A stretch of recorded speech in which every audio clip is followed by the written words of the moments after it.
Welcome to Game Theorem, where we have serious discussions about absurd entertainment. Trust no one. And never forget, you wanted this killing game. And so you have to win no matter what. No matter what. Rantaro Amami, the ultimate...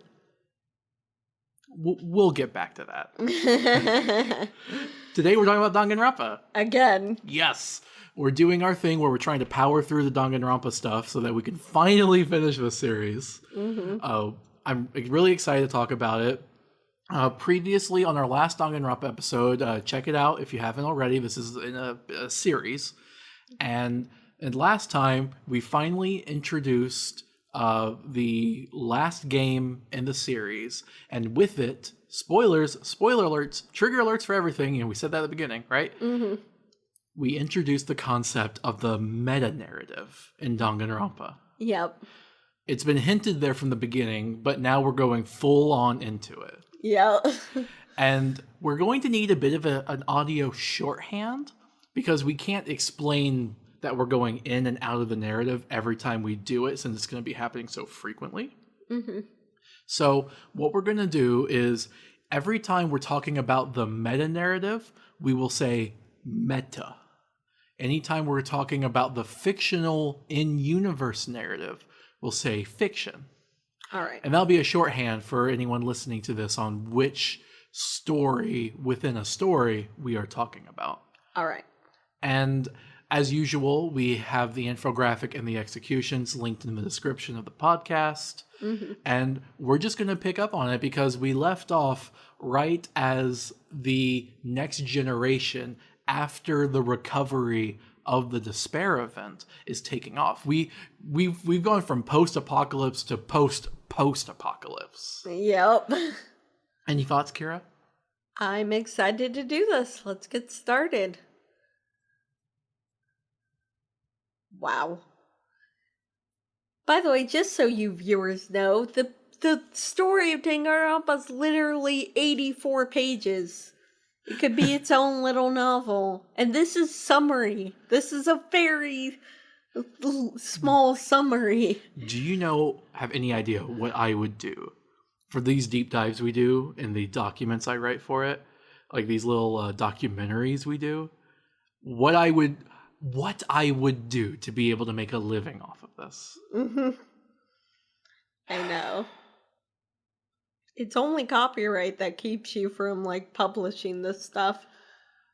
We were talking about maybe making another documentary video series, but this podcast is nice. It at least scratches that itch. Mm-hmm. And Danganronpa is a good one to do, so let's get into it. All right. You want me to go first, or? Yeah. You sure? Mm-hmm. Okay.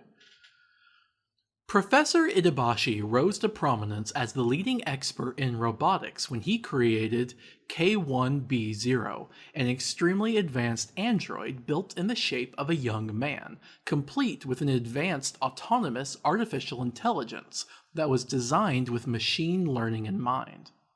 Kibo was programmed to obey Isaac Asimov's laws of robotics, but Itabashi planned to dedicate his life to teaching Kibo to be as human as anyone else. And this is in the fiction.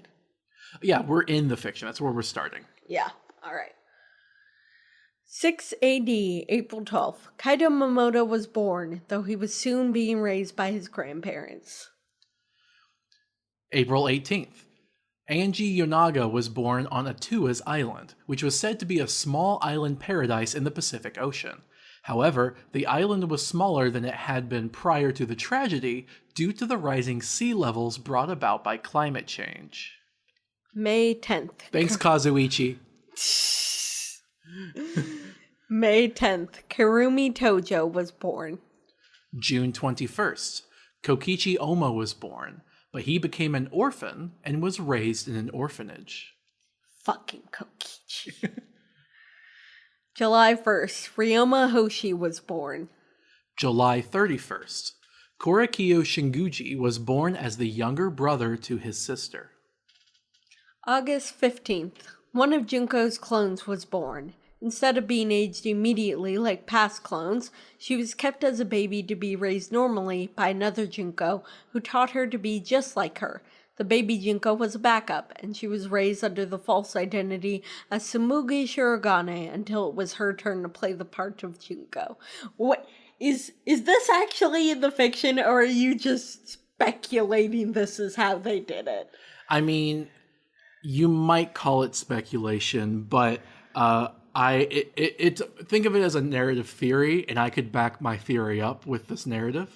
Yeah, because there's no real explanation behind it, so this might as well be it. Well, basically, it turns out, yes, Sumugi is a Junko, okay? Mm-hmm. And we do know when she was born, therefore I came up with this paragraph combining those two facts. All right, fair enough. All right. September 7th. Shuichi Saihara was born as the son of a famous actor and a famous screenwriter. They went overseas to advance their careers and left Shuichi to be raised by his aunt and uncle. Oh, that's sad. I didn't realize that. He was kind of neglected. October 3rd, Rentaro Amami was born into a wealthy family. October 29th. During a routine experiment, Kibo went rogue, disobeyed the laws of robotics, and maimed Itabashi. At that moment, he felt his first human emotions, including sadness and guilt. His AI reset in a way that he described as suicide, resetting to his factory settings in a way that would be described as his rebirth. Itabashi began raising Kibo again, much more successfully this time, teaching him how to be human. In addition, Itabashi modified Kibo to be less physically intimidating and focus less on weaponry. He made Kibo have the strength of a senior citizen, but he also gave him potentially useful gadgets like a recording function. November 16th. A baby boy was born into the Aruma family. December 3rd, Himiko Yumeno was born. 7 AD, January 9th. Tenko Chabashira was born. January 23rd, Ganta Gokuhara was born into a wealthy family. February 2nd. Maki Harukawa was born, but she also became an orphan and was raised in an orphanage. March 26th. Kaede Akamatsu and her twin sister were born. Korakiyo's older sister was chronically ill and spent much time in hospitals. The two of them were lonely, and so they spent a lot of time together. She read a book about cultural anthropology to him, and when he became really interested in it, she encouraged him to do more research about various cultures. That's good. Sounds good. Yeah. Learn about culture. Great. Yay. There's not a butt coming. There's not a butt coming. Shut up! Tenko had severe temper tantrums, and her parents, not knowing how to be actual parents, sent her to be raised by priests at a temple. We'll talk more about Tenko later. Kaede and her twin sister were raised by different members of their family, and they were raised very differently. Kaede was given a miniature piano at a young age, and she became very attached to it. She's like the twin sibling experiment. Oh. Two siblings that are twins raised very differently. See how they turn out. Okay. Yeah. Ganta was very physically active, resulting in him being a young child with more muscles than typical. His peers were intimidated by him, so Ganta spent much of his time playing with insects instead of people. While his family traveled abroad, he became lost in a deep forest while searching for insects. He was only able to survive because he came into contact with the last remaining reptiles that had survived hidden in the forest. They adopted him and raised him as one of their own. See, I told you that would become relevant. That was the second line we mentioned in the very first podcast. Oh my god, you're right, huh? Yep, and this is literally his backstory. Yep. Raised by lizard people. It's just the lizard people were nice. Mm-hmm. The orphanage where Maki lived was understaffed, and so the older children often had to take care of the younger children. Maki was especially capable of taking care of the younger children. Even though she had a rough demeanor, the other children adored Maki, often pretending that she was their mother, and Maki loved them as well. Oh. 1680. The Holy Salvation Society was a cult that had formed since the tragedy, and they trained assassins that they claimed to carry out the will of God. They scouted out orphanages to find children that could be indoctrinated into their cult without ever being missed. They approached Maki's orphanage when she was 10 years old, and they threatened to arrange for the orphanage to lose its funding if they weren't allowed to adopt a child. The orphanage let them. Yeah, this society still has its problems. Many, many problems. When the Holy Salvation... Oh, sorry. When I said society, I meant like the rebuilt world and the new countries and stuff. Like, apparently there's still a religious extremist group. Okay, then. How did you find out that this was the society that trained Maki? Like, I never knew... She tells you. She never says anything about them being... believing in God or anything like that. They're called the Holy Salvation Society. And really? And yes, she does. She never says their name, even. She does say it once. They name drop it once. Oh, okay. Wow, I didn't catch that. Don't question my research skills. Kidding. When the Holy Salvation Society tried to adopt one of Maki's friends, Maki volunteered in her place. And so Maki was inducted into the cult to be raised as an assassin. She lived in a training facility that brutalized her with incredibly difficult training regimens. She vomited every day and cried herself to sleep every night. Though the cult tried to beat emotions out of her, she held onto the memories of her friends in the orphanage to get her through life. She discovered that their indoctrination attempts on her fellow assassins often failed as well, but the culture prevented anyone from speaking up that they didn't really believe in God. Okay, fair enough. So the whole thing is just a huge failure. It's just everyone has to comply. In her youth, Tsumugi deviated in her upbringing from the manner that Junko would have liked. She watched a lot of television programs, particularly anime, and she became more interested in cosplay than fashion. One day she modified an outfit she had to make it more resemble the outfit of her favorite fictional male character, Kanata the White. Tsumugi went to a convention dressed as Kanata, and she befriended another cosplaying girl who loved the outfit and asked to wear it herself. The other cosplayer was relatively famous, and word spread that she wore Tsumugi's work. I really like the overlap between cosplay and fashion, right? Yeah. Basically just mainstream and not mainstream. Or at least probably the most mainstream, non-mainstream. Like, cosplay is pretty mainstream these days. Yeah. I guess side stream? What's number 2? During his time in middle school, Ryoma became a tennis prodigy, and he won many international tennis matches. Kaito joined the tennis club at another middle school, where he heard of Ryoma's fame. Angie practiced the religion that was custom on Atua's island, but as she aged, she had an epiphany that she could personally hear the voice of the god they worshipped, Atua. Her people believed her, divining her as Atua's prophet. She became known for chiseling large statues depicting Atua as gifts for her people, as well as becoming the de facto religious leader of the island, capable of divining Atua's will with ease. And that's honestly the most charitable way to put it. Yeah. The way that they depict Angie is often pretty racist. And it's really unfortunate because I think she could have been a cool character. Yeah. And so I try to take her with, the best interpretation that she's just literally a religious prophet. She is effectively equivalent to the Pope. She is essentially Danganronpa's new world post-apocalyptic Pope. Okay. Also, an interesting thing, their god Atua can manifest as anyone in her religion, which means all of her statues, none of them look the same. They all look like completely different people, but they are all Atua because anyone can be Atua and Atua can be anyone. So, I don't know, I think that's pretty cool and progressive. I like that simply because it's not specifying a image for their god. Yeah. And that's nice. I mean, obviously they probably made all of their gods, I'm just saying they might have still been biased. I guess, yeah. But obviously there's a larger spectrum than we see with many other religions. We still always depict Jesus as white, even though he was most likely not white. Anyway, back to the subject. The mail order website called Deep Sea launched, allowing the people on Atua's island to be able to order goods and amenities from other countries like Japan. Most of the islanders claimed it improved their daily lives, particularly their prophet, Angie. The youngest boy of the Aruma family got into a near-fatal car accident that gave him brain trauma and put him in a coma.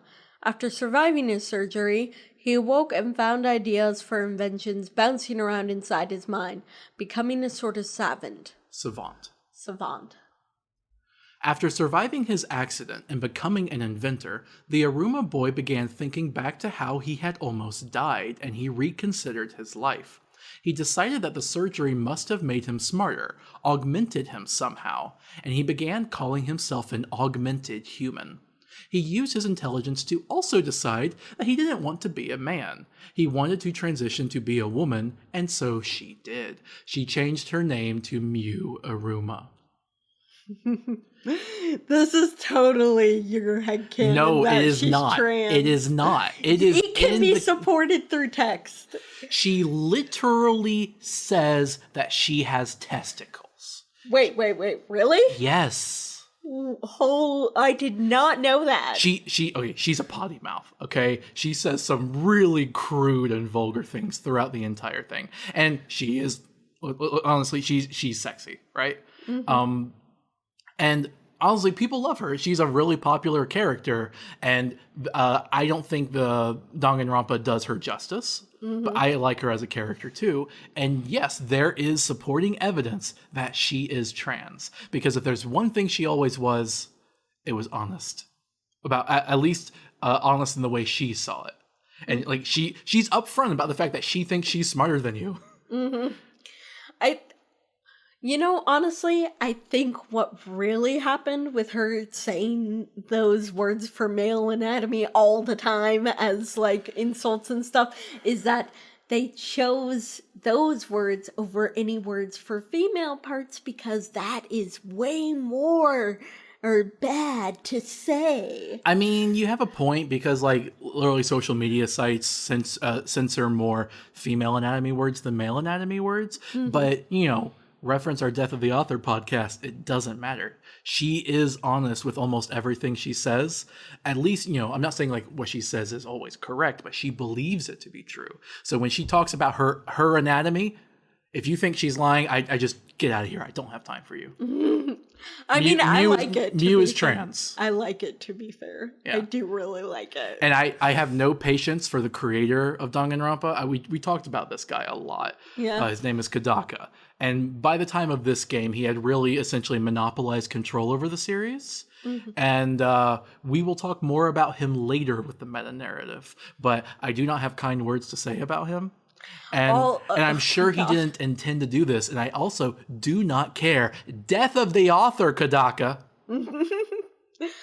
Also, he expected everyone to hate me, but she's like the best character ever. Literally, it's one of the quotes that people will pull out is saying that, like, he thought everyone would hate her because he hated her, because he hates women. Mm-hmm. But people actually turns out, people actually love seductive women that are just completely vulgar about what they want. Uh-huh. Even if they're also, like... even if they also have their own issues. I mean, Mew is not perfect, but still, I think, she's pretty cool. Yeah.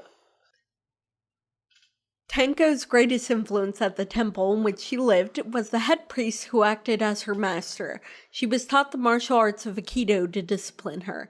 She became adept at Aikido, even developing her own technique she called Neo-Aikido, which was a more aggressive stance on the discipline. The joke there is Aikido is supposed to be a defensive martial arts, and she makes it aggressive. Oh, okay.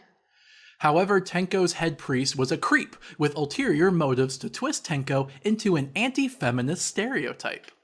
Oh, really? I read it as he was a pedophile and wanted to keep her to himself. Well, let me finish. Yeah, okay. He forbade her from dating or touching other men so that he could control her actions and keep her for himself. Oh.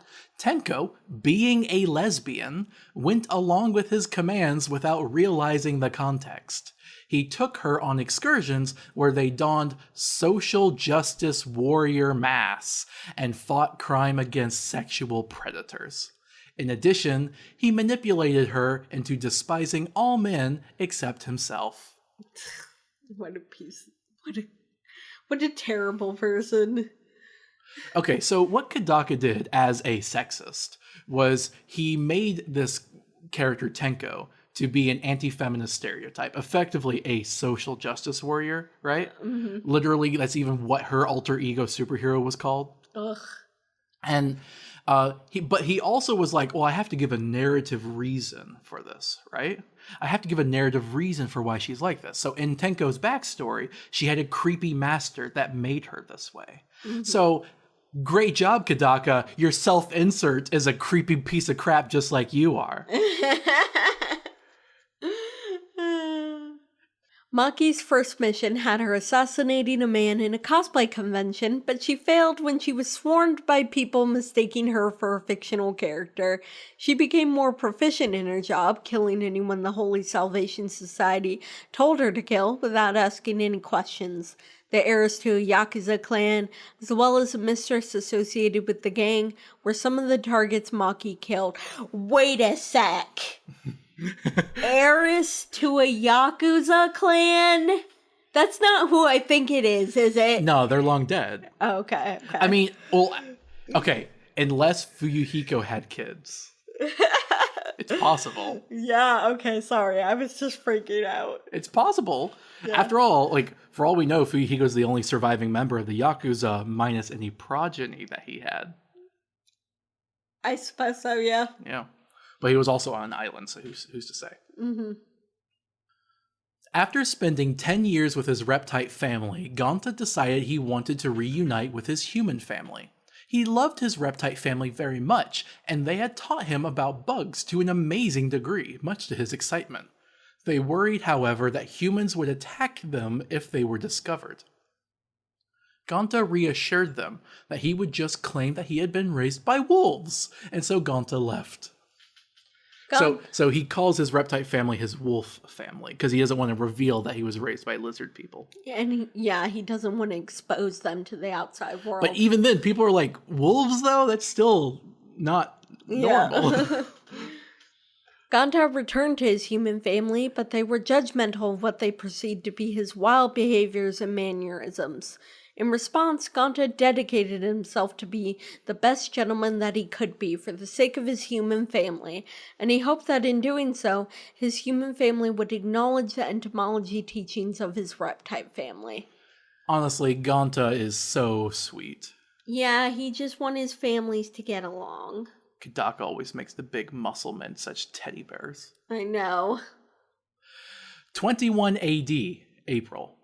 Kaito enrolled in Dodonpachi Commercial High, and during his time there, he forged documents obtained from a friend that allowed him to take the exam given to aspiring astronauts of the new space program.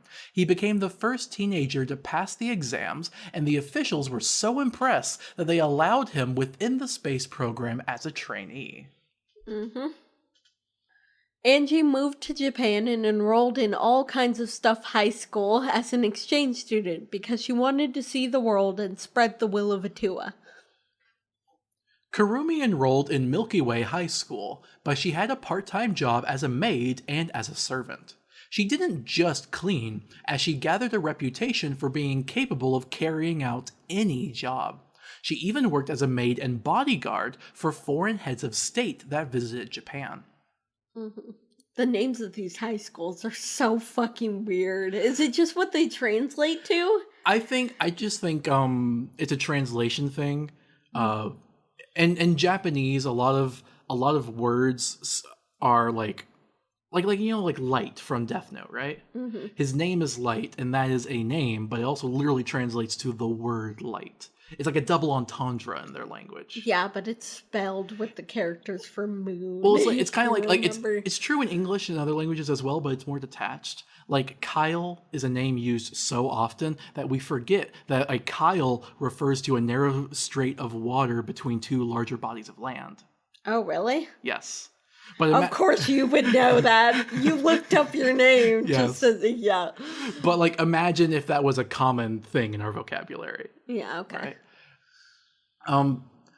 So, yeah. And for the record, I do like Japan's high school names. It's so much better than, like, here's a Confederate soldier high school. Mm-hmm. Kokichi enrolled in Imperial Capital's Imperial High School, where he decided to become a supervillain, much like Despair had enabled in the past, but he wanted to do it satirically, ironically, and for the sake of humor. He founded a small but infamous organization called DICE, whose members were orphans that were like family to Kokichi. With Kokichi as supreme leader, DICE became infamous around the world for their humorous pranks. This was such an anticlimactic twist when you find this out. I know, because you think he's such an evil... You think he's a real supervillain, and then turns out that he was just a prankster. Yeah.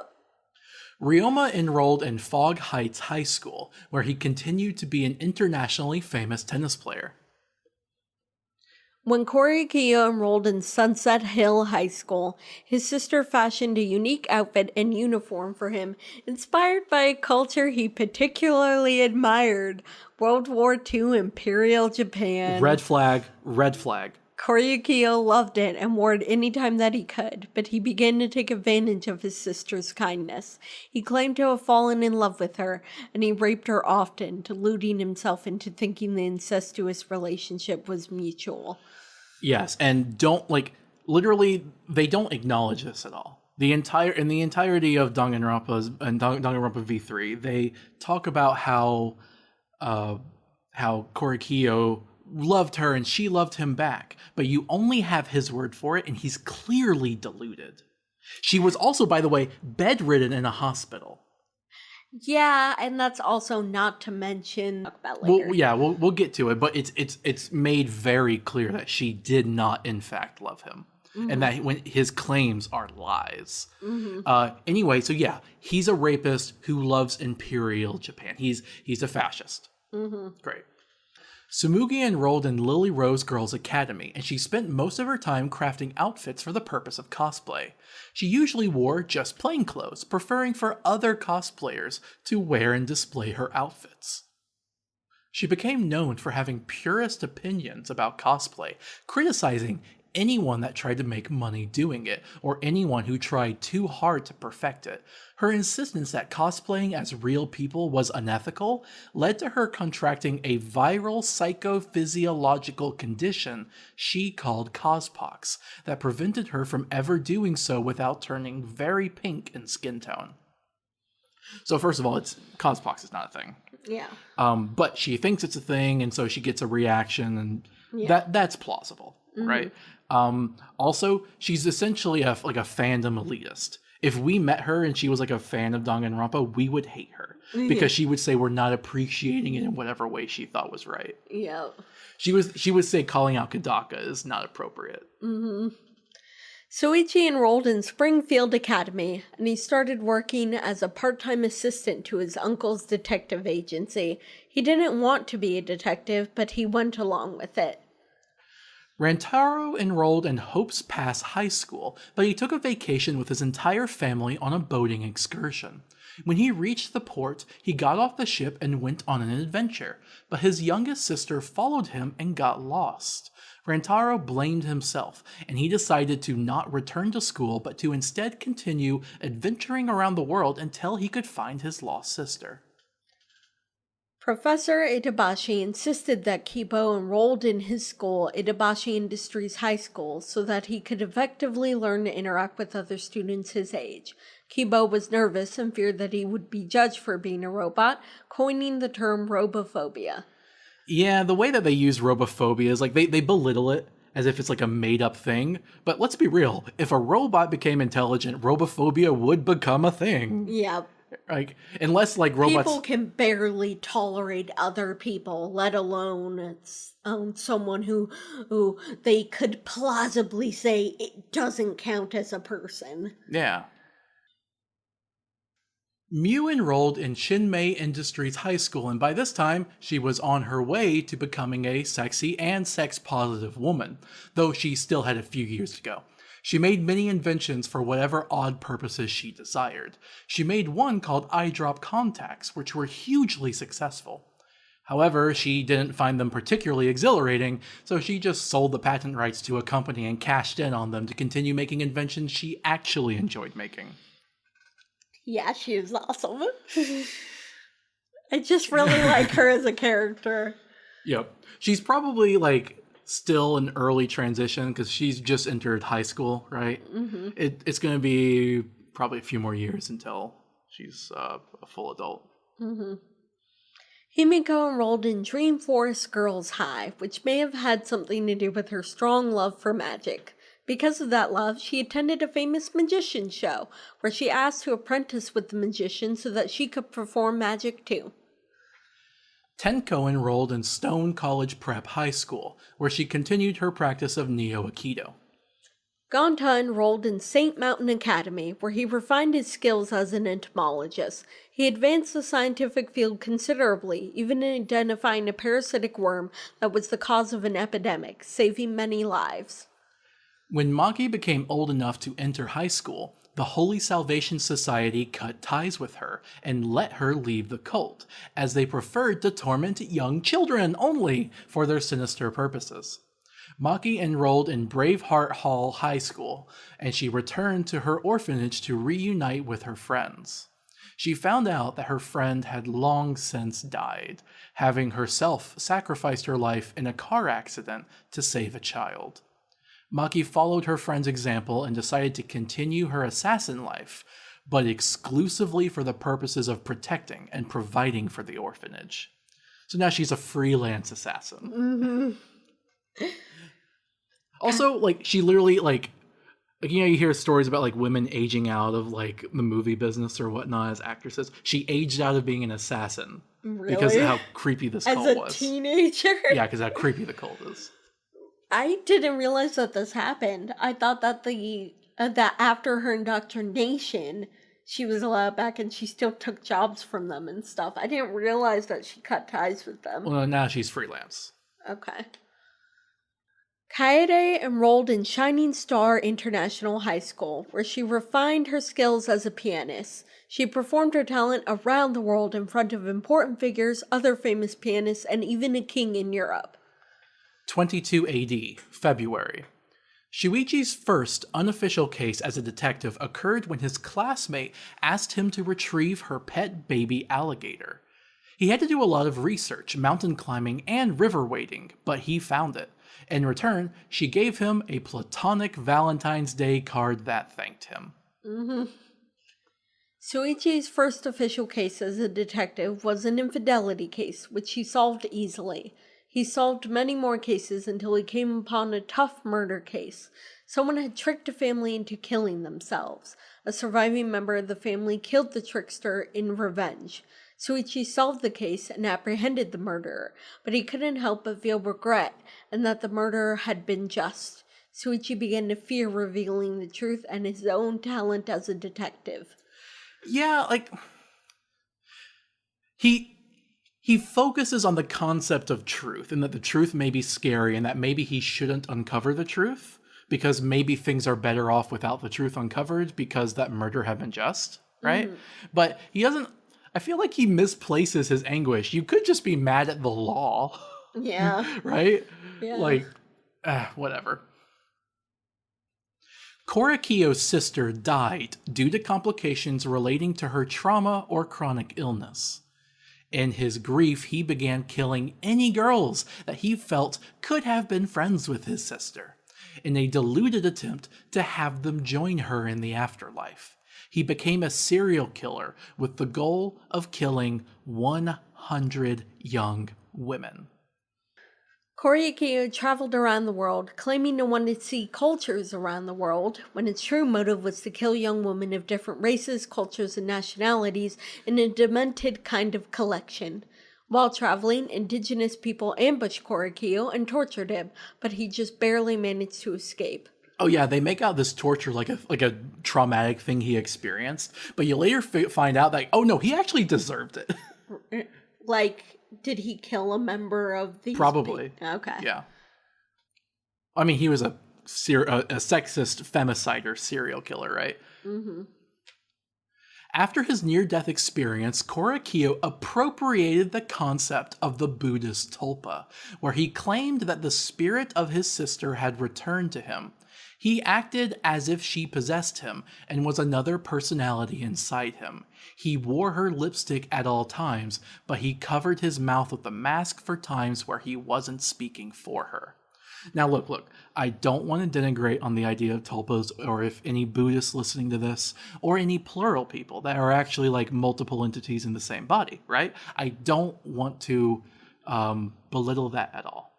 But I think you would probably also agree that Korekiyo's depiction of that is disgusting and upsetting because he is a rapist and a serial killer.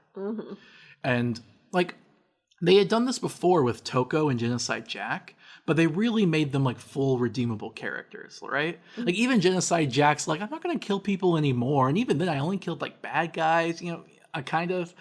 So I mean, I liked those characters and I didn't feel like they were exactly belittling. Maybe some of you disagree. There's no redeeming Korekiyo's character. He's garbage all the way through, right? Sorry, did you want to say something, Kira? No, it's fine. You don't have anything to say? I mean, I agree with you. It's just really disgusting. Okay. And it's culturally appropriated, too. Rentaro continued his adventures around the world while establishing trading routes by water for his father's business. His 11 other younger sisters and stepsisters aided him in his travels, but he also kept losing them and being unable to find them. In time, all 12 of his younger sisters had disappeared around the world because of his incompetence with responsibility, but he promised himself he would one day find all of them. Yeah, his tragic backstory is like, I lost my sister in the jungle. I promise one day I'll find her. Oh, I lost another one. Oh, there goes another. Ah, crap, and there goes another. Just kept losing his sisters. But he was like so optimistic. One day I will find all 12 of them. He's incompetent. After being trained by her master magician, Himoko's talent as a magician surpassed even her master's. She never admitted the tricks behind being a magician, instead thinking of herself as a mage. She was the youngest person to ever win the Magician of the Year award by a magic lover society called the Hall of Magicians.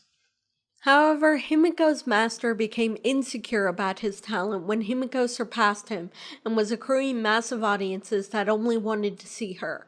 He took advantage of Himiko reframing everything in terms of magic and mages, and he blamed each of his failures on evil magic. When a heckler embarrassingly disrupted one of his shows, Himiko yelled at the heckler in defense, reframing him in her mind as an anti-mage. When her master left the stage, he retired and abandoned Himiko, with her never seeing him again, nor knowing what became of him.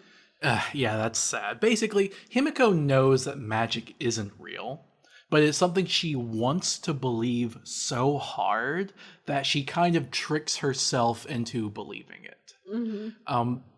So much so that she uses it as an explanation for why her master just straight up abandoned her. A mafia organization hosted an underground tennis tournament, and they invited Ryoma to attend numerous times.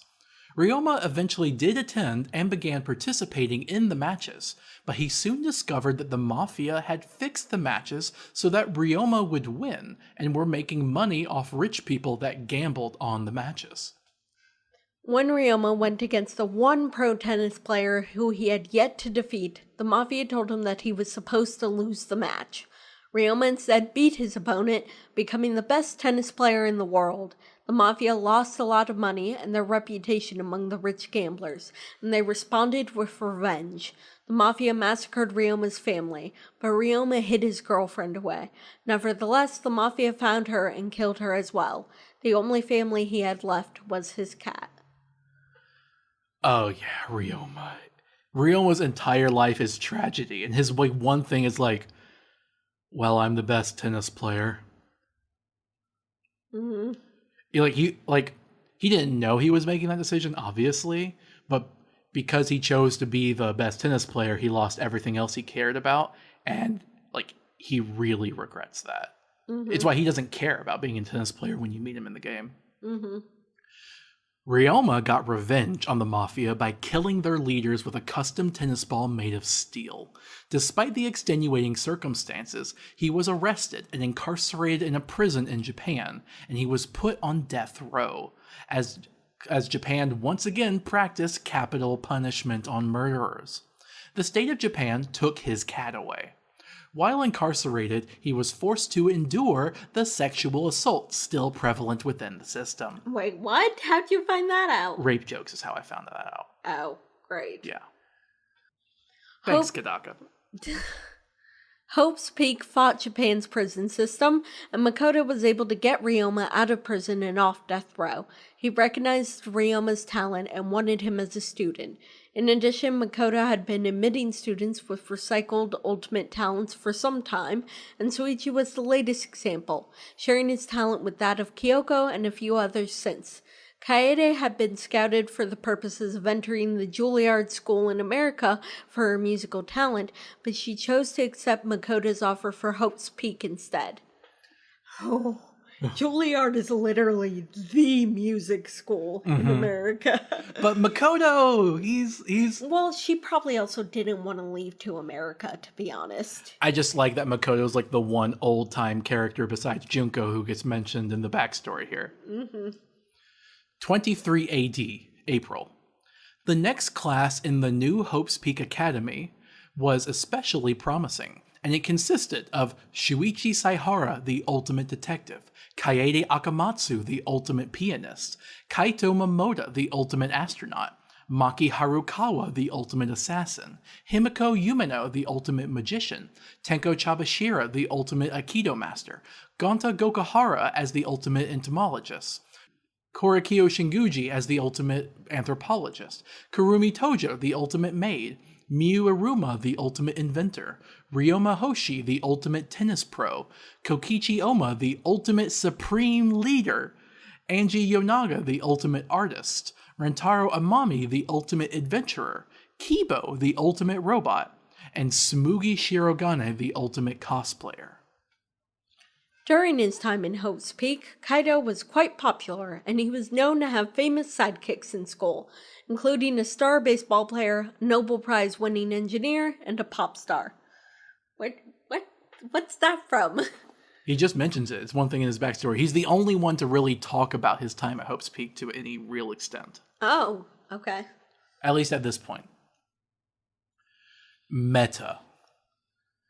During the production of Danganronpa 52, Team Danganronpa began accepting auditions from people all over the world, though mostly in Japan, where Danganronpa was most popular, so that they could be a character in the game.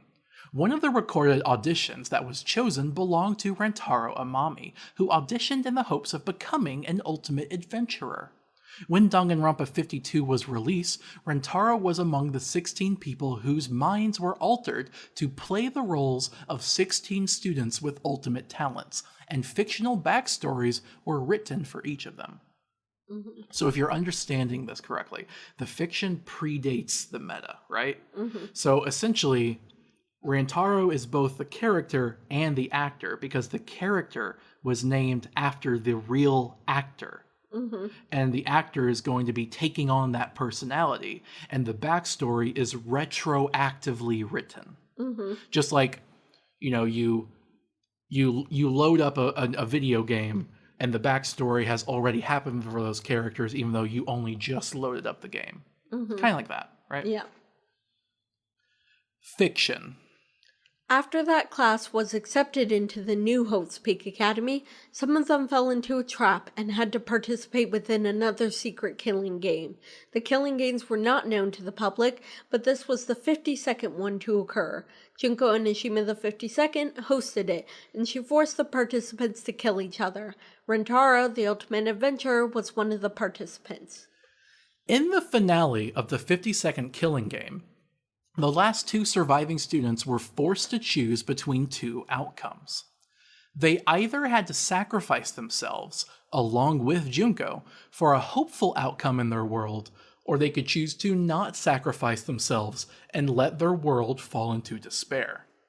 They chose to sacrifice themselves, but Rantaro managed to survive his execution. Meta.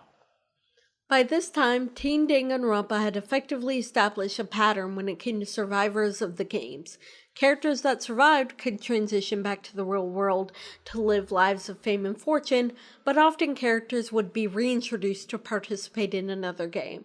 When a character chose to sacrifice themselves at the conclusion of a game for the sake of hope, like had been done in the 52nd game, though they didn't know the world they saved had been fictional all along, the sacrifice took the form, however, not of an execution, but instead of participation in the next game. So you're killed by being in the next Danganronpa. Mm-hmm. They selected Rintaro as the one who would be redesigned as the Ultimate Survivor, a title they used for when this occurred. However, there could only be one Ultimate Survivor, and so the other survivor was given only an execution for their sacrifice. So there were two survivors, and Rantaro is just a 50-50 thing of the draw, right? Mm-hmm. I guess maybe you could say they technically had to spare wins sometimes, and so in that case, when they chose to live, they transitioned back into the real world or whatever. But if you sacrifice yourself, you were just put in the next killing game. Well, you only sacrifice yourself if you care about the fictional reality. Mm. So yes, the only people that would be reintroduced to the real world, theoretically, are the ones that chose to despair and not sacrifice themselves. Because they were dirtbags or something. Yeah. After Rantaro survived his execution, Team Danganronpa explained the reality of the situation to Rantaro and allowed him to leave a message to his future self, but they forbade him from revealing the fiction of Danganronpa. Rantaro recorded the message and urged his future self to end the killing games, and, if he failed to do that, to at least win the next game, to not sacrifice himself like he did the last time. Mm-hmm. So the idea is that sacrificing yourself is the good option, but what does it mean if your world is fake? You're sacrificing yourself for nothing, right? Anyway, back to the fiction. After surviving his execution, Rantaro referred to himself from now on as the Ultimate Survivor, and rumors spread confirming that. The Ultimate Survivor honorific wasn't uncommon, as it had happened numerous times since the tragedy of long ago, much like how Ultimate Hope once had been used honorifically. 24 AD. As Rantaro and his fellow students at Hope's Peak were preparing for the second year at Hope's Peak, an extinction event began.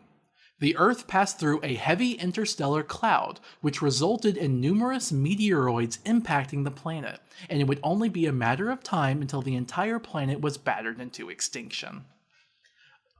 Things escalated. Yeah. To make matters even worse, one of the meteoroids introduced an alien virus to the planet, and it soon turned into a pandemic as the virus spread throughout the population that had never experienced it. Only a small percentage of people were naturally immune. Too soon. As governments around the world rushed to address the situation, the Prime Minister of Japan reached out to Kurumi, who he had met during one of her many missions. He begged her to help save the people of Japan from the meteor threat, and she accepted the request. Kurumi was hired as his secretary, but she began performing the duties of the prime minister, at first in secret, until she became the de facto prime minister in his place. Kurumi's whole twist is that she is literally the head of state. Yeah. Honestly, Kurumi is amazing, if a bit, liberal or whatever. If you picked the right 17-year-old girl, or however old she is... she should be 19 or 20 by this point. Oh, really? Okay. But yeah, if you pick the right... No, 18. 18, okay. I think. Honestly, I know that everyone says 18-year-olds are dumb and that, no way an 18-year-old is mature enough to handle responsibility and stuff like that. But, seriously, if you picked the right 18-year-old, I guarantee you they would be better than the, 60, 70-ish-year-olds that are running things right now. I mean, true. And also, this is not what happened with the coronavirus. Yeah. Anyway, Kurumi tried to save all of her people. By the way, for all of her flaws, she really does care about the people, and that's why I like her. Kurumi tried to save all of her people, but as the meteor impacts kept happening, she conferred with the other heads of state around the world and came to the conclusion that saving everyone just was not a possibility. They realized the only solution would be to escape the planet entirely, and they only had enough time to save a few people. The heads of state were inspired by the ultimates of Hope's Peak, so they decided, with the help of Hope's Peak, that ultimates that were immune to the virus would be chosen for humanity's last hope for survival. Kurumi, however, objected to a plan that wouldn't save the majority of humanity. Nevertheless, the governments of the world announced the Gopher Project, where they would attempt to send the immune students within the most promising class of Hope's Peak on a spaceship in the hopes of continuing humanity's survival. Construction on the spaceship began immediately, and it became known as the Ark. However, they failed to notice that Kaido's test for the virus was a false negative, him functioning as a carrier with the virus dormant within him. Their test was only so accurate. Yeah. He actually was infected. He wasn't immune. Yeah. After all, the odds of the entire class being immune would have been astronomical. Well, I mean, I guess they maybe probably just this class out of the entirety of Hope's Peak. Well, they were probably in different subclasses. Yeah. With Junko the 52nd dead, Tsumugi realized it was her turn to take the title of Junko Enoshima the 53rd, and she used the upcoming extinction of humanity as an opportunity to heighten despair to a degree never seen before. She started by creating a cult inspired by the remnants of despair long ago, but this one was called the Ultimate Hunt. The Ultimate Hunt was both the name of the cult and the event they enacted. Recruits into the cult felt it was unfair that only a single class of Hope's Peak would survive, and they began hunting down Ultimate students around the world. The new Hope's Peak Academy closed, and many Ultimates had to go into hiding. However, none were persecuted more than those who had been chosen to participate in the Gopher Project. The chosen students objected to the plan unanimously, not wanting to leave their families and friends behind, and so they made arrangements to go to a facility that would erase their memories of being Ultimates. Kurumi made arrangements for an interim leader of Japan. After the chosen students erased the memories, they changed their identities and pretended for some time to be normal high school students in their last year of high school. However, that only worked for so long. Eventually, the Ultimate Hunt found out about the procedure and tracked them all down. The chosen students went on the run, becoming fugitives. The government of Japan televised a funeral to the entire country, claiming they had all been killed in the Ultimate Hunt to act as a cover to protect them from the Ultimate Hunt. Yeah, so they're like 21 now. They're like some of the oldest students out of all the Danganronpa characters in the games. Mm-hmm. This is a lot of stuff happening, by the way. It's a lot of complicated backstory here. Yeah. That's Danganronpa for you. Mm-hmm. Kokichi was an exception, however. He did not become a normal high school student, but instead he became a member of the Ultimate Hunt. Filled with despair, he rose through the ranks until he was second only to Junko herself. Kokichi was called the last surviving member of the Remnants of Despair, though Junko just considered him a Despair fanboy. In time, his followers in DICE were imprisoned for their involvement with Despair. Mm-hmm. So now Kokichi is a supervillain. Yay! The chosen students found that the memory wipe procedure done upon them was less than adequate, as they began remembering their past lives as they lived through their final school year. Eventually, encouraged by the friends they made at their schools, they came back to Hope's Peak, one by one. Makoto pleaded with them to rejoin the Gopher Project for the sake of humanity, and they relented. Yeah, so that whole thing seemed just like a whole bunch of, distractions, honestly. Well, it was probably, it takes a long time to build a spaceship, so sure, they had the opportunity to do this. Sure. Again, they're the oldest playable characters. Mm-hmm. The Ark's construction was well underway, and Kurumi oversaw its completion. Using construction vehicles called exosols, which were also capable of protecting the students, they constructed the ultimate academy for gifted juveniles within the Ark for the chosen students, and each student was able to design their ultimate lab, which they would use to hone their talent for the benefit of future generations. Kibo's lab was outfitted with some weapon modifications for him to use, though he refused to wear them for ethical reasons. The Ark was also complete with a giant computer that functioned as a server for an updated copy of the Neo World program, just in case the students needed an escape from reality. I wonder if Chihiro was still on there. I don't know. The Gopher Project prepared to launch as the world was pelted with an increasingly dire number of meteoroids.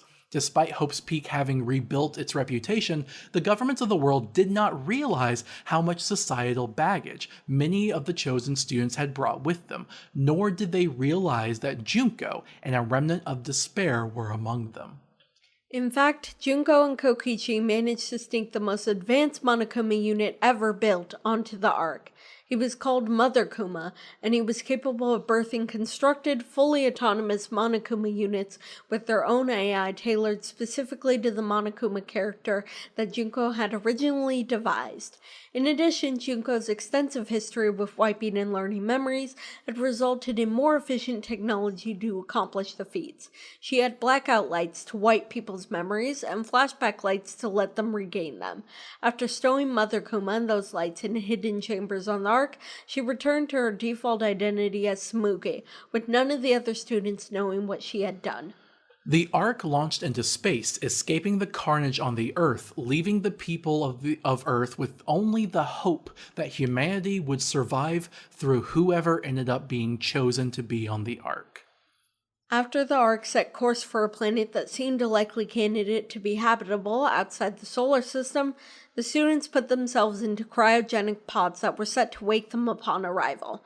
However, Tsumugi altered the coordinates to loop around and bring them back to Earth, given enough time, before altering the cryosleep settings and joining the others. None of them noticed. By the way, this is one of the most despicable things Junko ever does. She's literally extincting humanity, because humanity has been reduced to like 16 people, right? And she's like, you know how we're going to settle on a new planet? Nah, let's turn around. Yeah. Seriously? Hundreds of years after despair. Eventually, the Ark concluded its solar orbit and crashed into the Earth. It was built to withstand the impact, though it would never launch again. By this time, all life on Earth was extinct, with the planet barely distinguishable from any other in the solar system. The interstellar cloud had passed, and the students aboard the Ark were all that remained of humanity. Junko was the only one to awake from cryosleep, and she immediately began preparations for the 53rd and possibly the truly final killing game. There would be no need to televise it, as all of humanity would be participating. She had Mother Kuma birth Monokumas to help her make the executions and other renovations she had in mind for the game.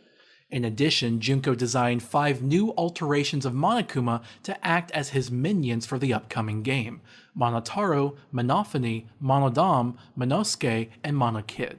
She rigged the exosols aboard the Ark to only respond to them. She also had Mother Kuma birth a swarm of Nanokumas, with a hive mind that would act as a secret 6 variation, and cameras, through which Monokuma could monitor the game.